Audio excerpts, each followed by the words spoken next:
Hey, this is Bobby Villaluz. Welcome to my Mesopotamian City Minecraft project. Before we get started with the actual tour and showing the entire city and all the details, I just wanted to give a quick overview of some details that would be helpful knowing going into the tour just about the city and other aspects of the society that we're building here in Minecraft. So, the city that I created, the Mesopotamian city, is known as Sparidu. So the whole city and religion and everything is made up, uh, but heavily based on a lot of the discussions and readings that we've done in class. So the city's name is Sparidu. It's a thriving city located near the Tigris River, which supplies its irrigation for agriculture. It's also led by the warrior king known as Kinduk, who we'll talk more specifically about later during the tour. The city is also known for its wheat farms and agricultural production, as well as its livestock, which is mainly sheep and cattle, which we'll also show during the tour. So, next up in our overview is the religious aspect of the city. So, the primary chief god of the city of Sparidu is known as Leoduk, and this is the god um, where the city's temple is devoted to. So, we'll see that in a couple minutes. Leoduk has a human body and a lion's head. He's also often depicted as having two lions at either side for his protection, and he's also commonly depicted wearing a horned crown, which is pretty common for any Mesopotamian god and artistic depiction. So, another couple details about Leoduk that are unique to him: his symbols, commonly in art or inscriptions or any other kind of artifact, are the iron spear and the star. And the star is also a common symbol for any Mesopotamian god. He also, given that his symbol is the iron spear, he's often depicted, whether it's in a cult statue or painting, as holding an iron tipped spear in one hand and a molten shield in his other hand, which is believed to, or told in stories and myths, that they would melt the blades of his enemies because the shield was so hot. He, the god Leoduk, is married to the goddess Kishtar, who is the goddess of grain, agriculture, and fertile soil, which aligns very well with the city's objectives and agricultural focus because they rely very heavily on wheat production and livestock, as we mentioned before. So now it's time for the actual tour. So we're going to start with the outer region of the city of Sparidu, which is its agricultural fields. And like we mentioned at the beginning of the video, the main form of agricultural production for Sparidu is wheat. So here we can see that there's a pretty big wheat field that's being manned by um, these villagers, which are farmers over here. And we can also see that the city has livestock, which includes cows and sheep.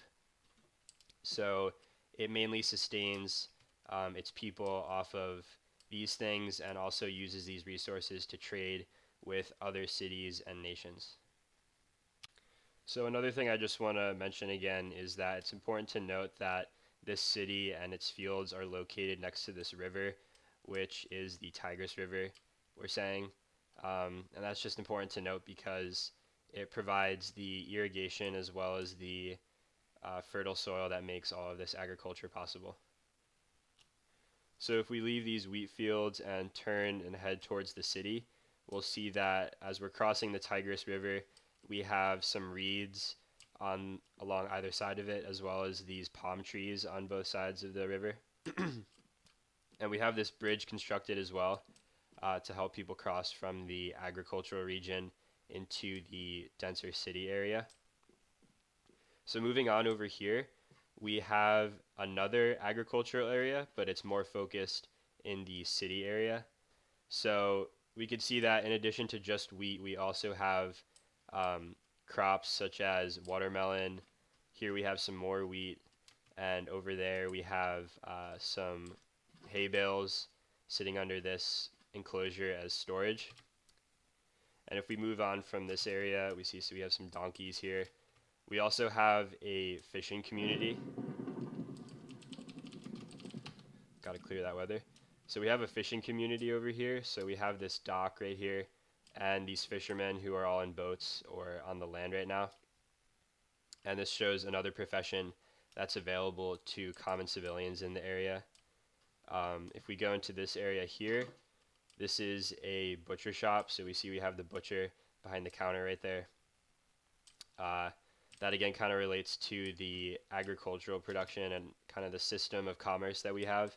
So we have people raising the livestock over there, and then we have this butcher and other professionals working closer to the city to serve people.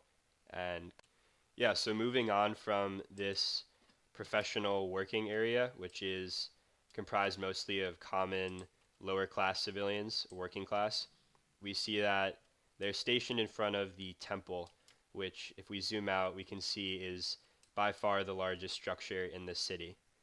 So this temple, which we named Sparidu after the city and some other lore, it's not only consisting of the temple or the ziggurat itself, but you can see that it has this really large wall enclosure that's encompassing also an outdoor section to the temple.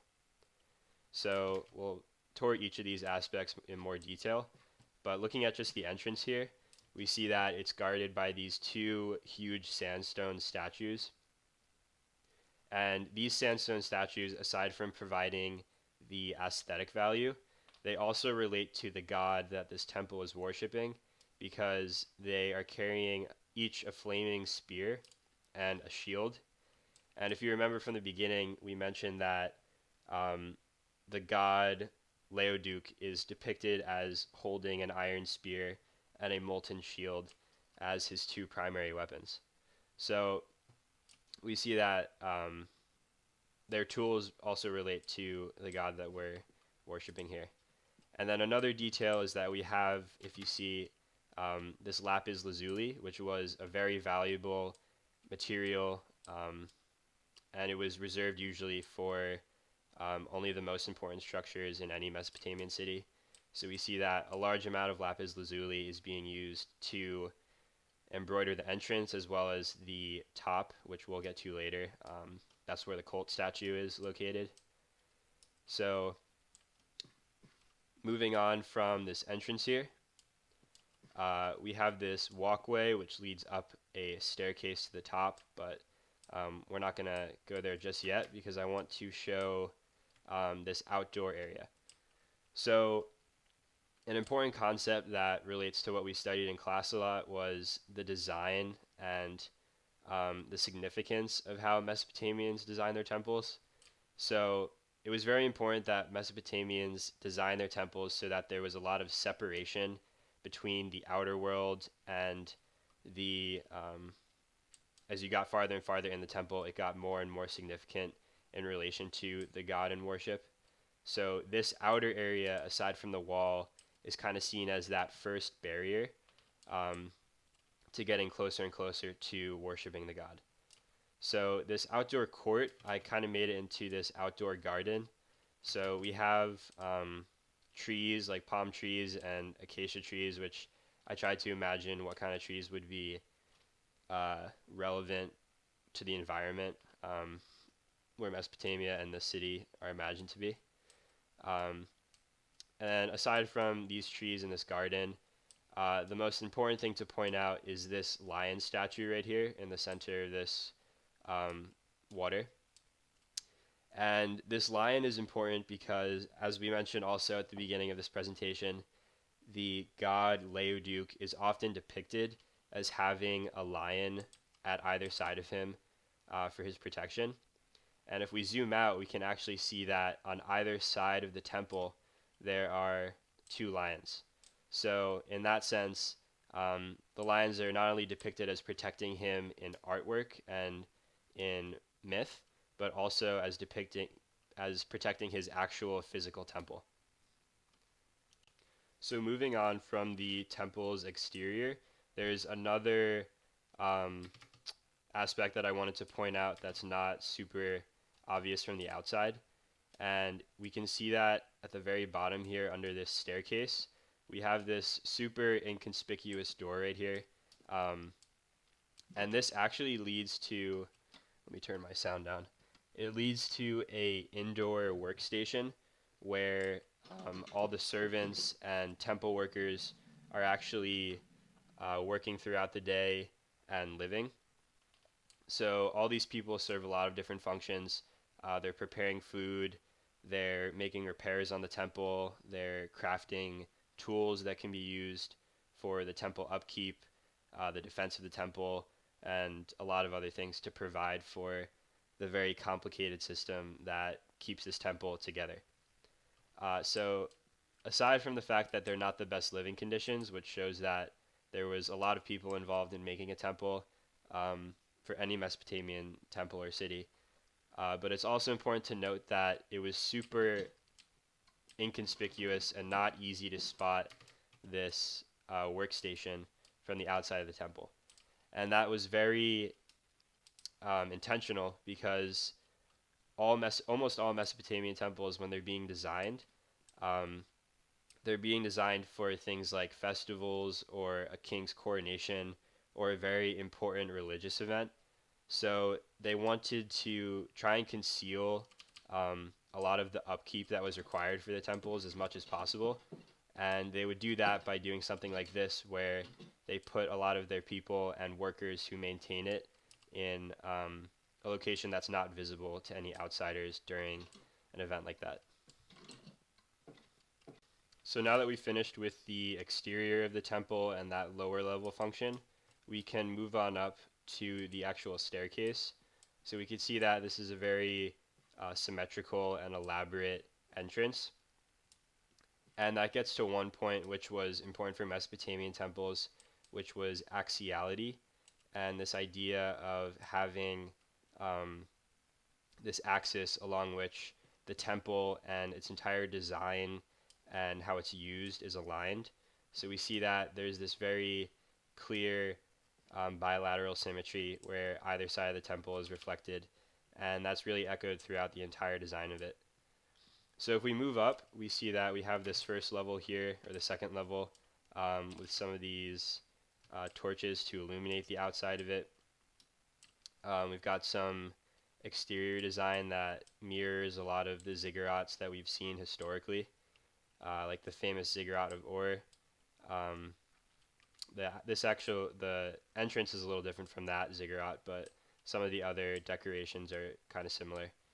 Um, so once we walk up this staircase here, we see that the material we're using changes from a cheaper sandstone to a more, or I guess historically it would be mudstone brick or some kind of brick or mud.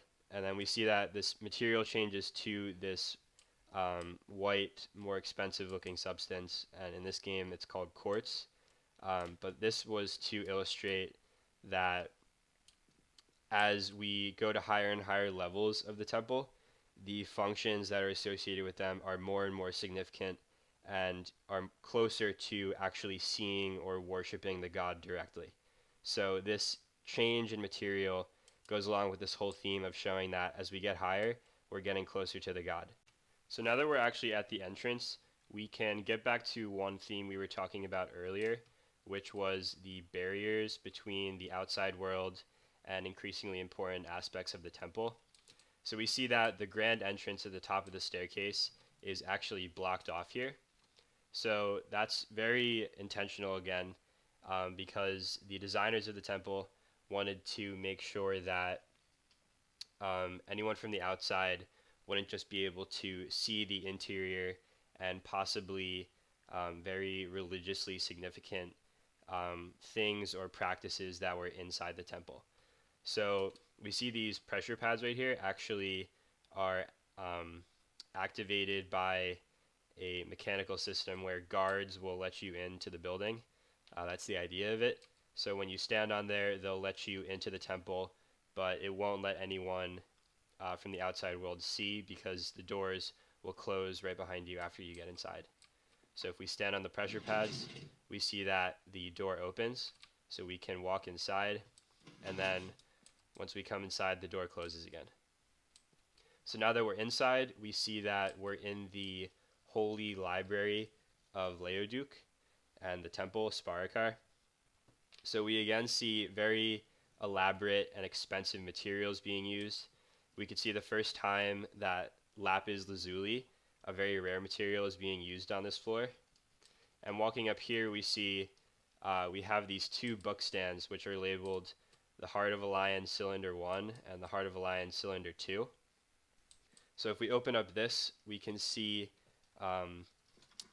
the give me one sec.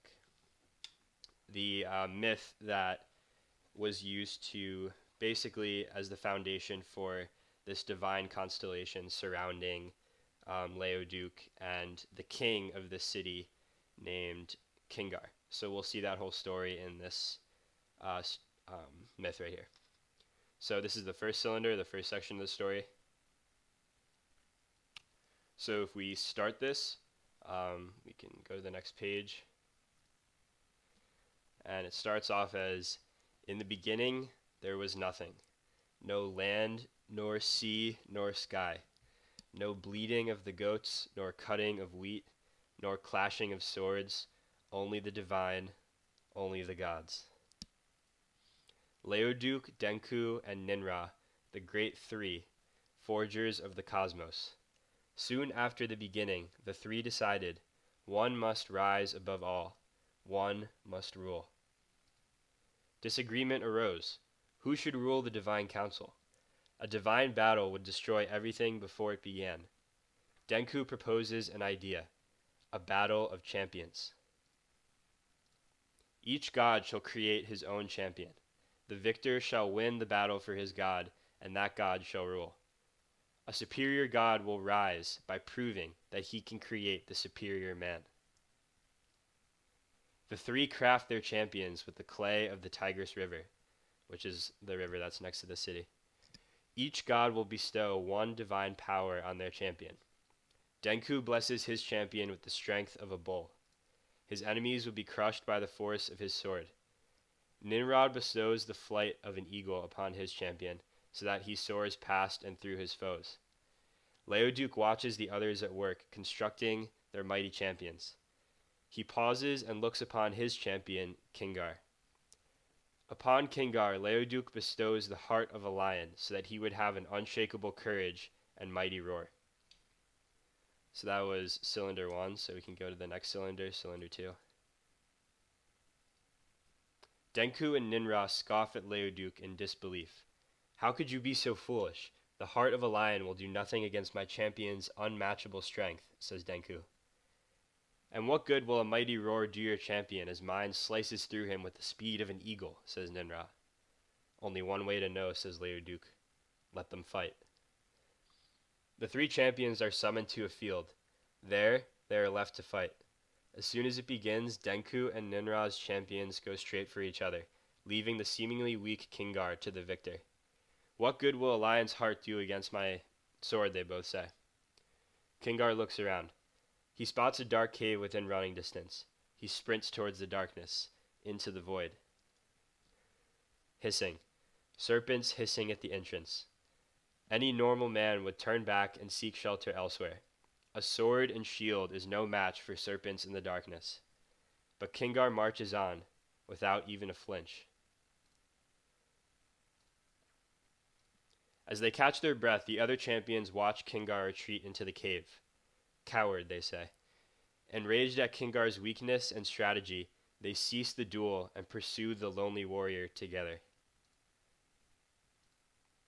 They near the cave, ready to humiliate Leoduk and behead Kingar, who so cowardly ran from the heat of battle. As they near the entrance, they see nothing but darkness, a darkness so black it swallows everything around it, reaching in through the eyes and whispering into the ear of the soul. Nothing but darkness and hissing. The champions stand at the entrance of the cave, trembling. Suddenly they hear a stomping noise, and then a roar. A roar so mighty and fearsome that both champions dropped their swords and turned to run. But just as they turned, Kingar emerged from the darkness, charging, roaring, and with his blade he unleashed the same ferocity and power that they wished upon him. The champions fell dead. Kingar, the victor, Leoduc, king of the gods, ruler of the universe. It is believed that Kingar's roar still echoes from the cave today, and that all his descendants, the people of Sparidu, are born with his mighty roar and the heart of a lion. So I talk a bit more about how the structure of this myth and kind of how I came up with it relate to what we learned in class, but we can see a lot of important aspects of that myth where we have multiple gods, but we have this one focus on the god who this temple is worshiping. We also see how it relates to kingship, as Kingar later becomes the first king of the city of Sparidu.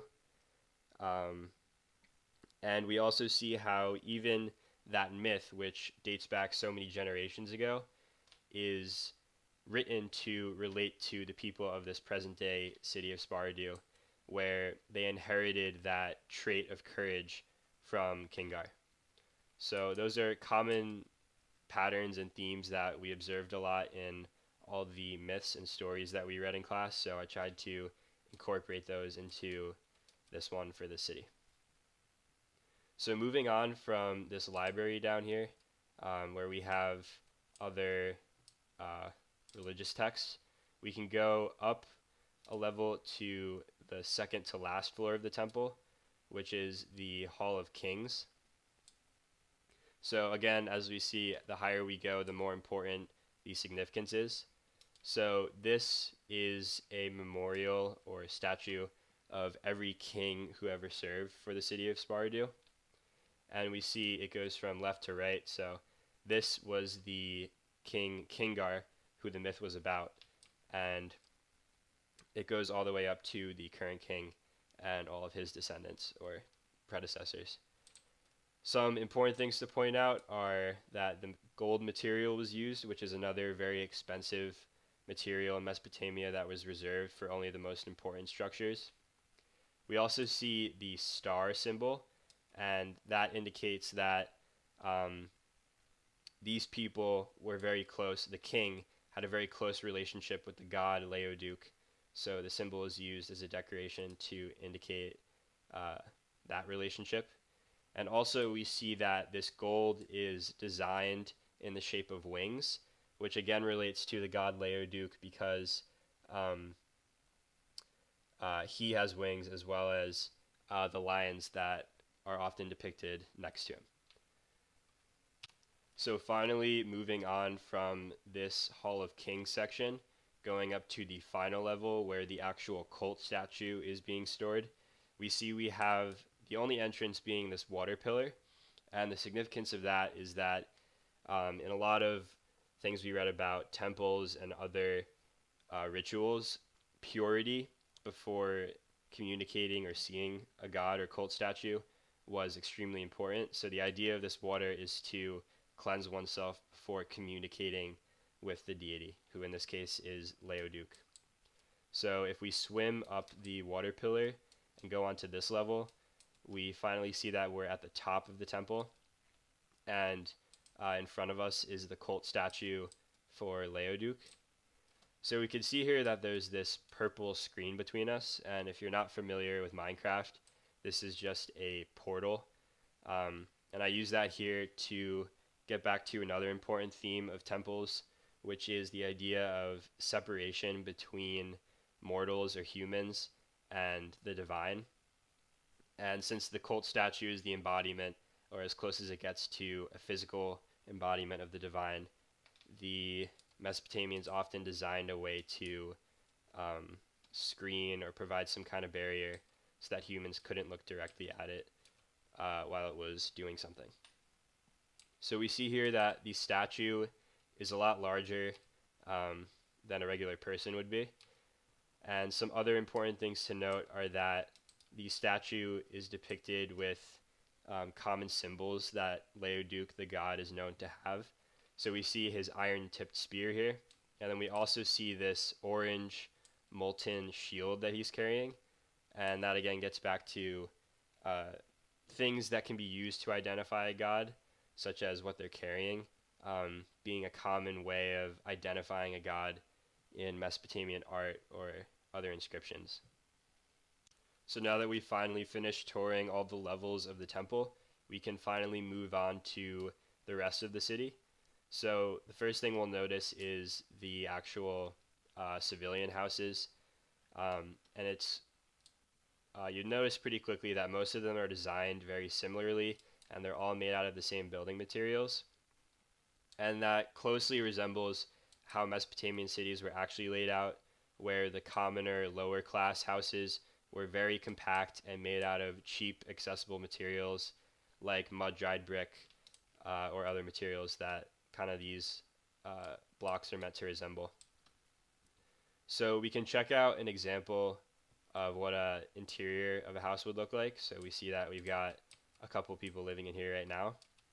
So when we walk in, we see they've got some tools that they might be using for their work or living.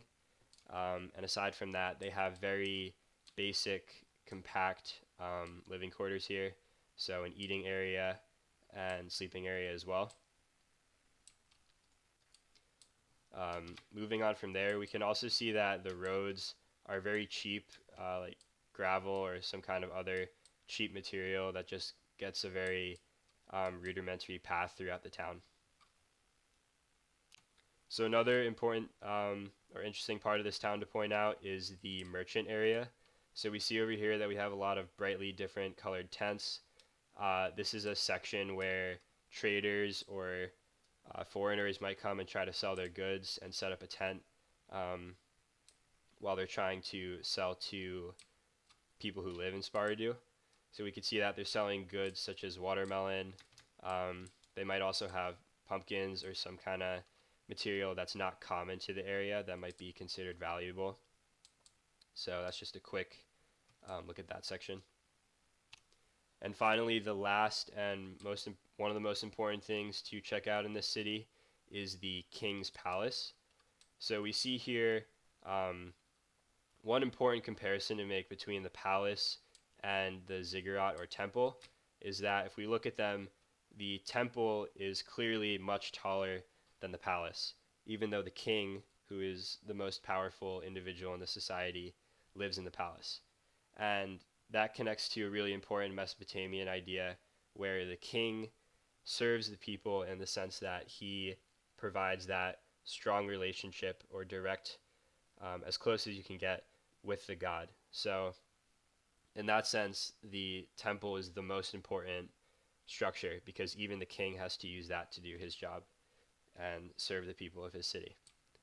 So getting to actually checking out the details of this structure, we see that it has kind of a waterfall entrance, symmetrical again. And we have this staircase here that someone can walk up. So on this first level here, we see the actual throne room with the king, that guy right there, and then some guards or armor right there. There's not too much special to this, just the king sitting in his throne. It's a wide open space. But another interesting part is these hanging gardens up here. So we have these trees and the actual living quarters for the king right there. So if we go in, make our way in here. One important feature of this building is this, we would call it maybe an enchantment table or some kind of place where the king can have a private religious practice so that he can work on developing his relationship with Leoduk, which is his chief god, and is one of his primary duties as king to cultivate and maintain that relationship. And then up here we have a map of the area. So we're here right now in the King's Temple. We see all the houses here in the city layout, and then that's where the agricultural fields are. And then here we can see the lion sculpture and then the actual temple itself. So that wraps up the tour of my Minecraft project, working on this made up city called Sparidu and developing the divine constellation and all the aspects that are important to a Mesopotamian society. So I hope you found the tour insightful into how um, I put some thought into connecting the design of the city and its other important aspects to what we've been learning in class so far. Um, so yeah, thank you for watching the whole presentation and have a good one.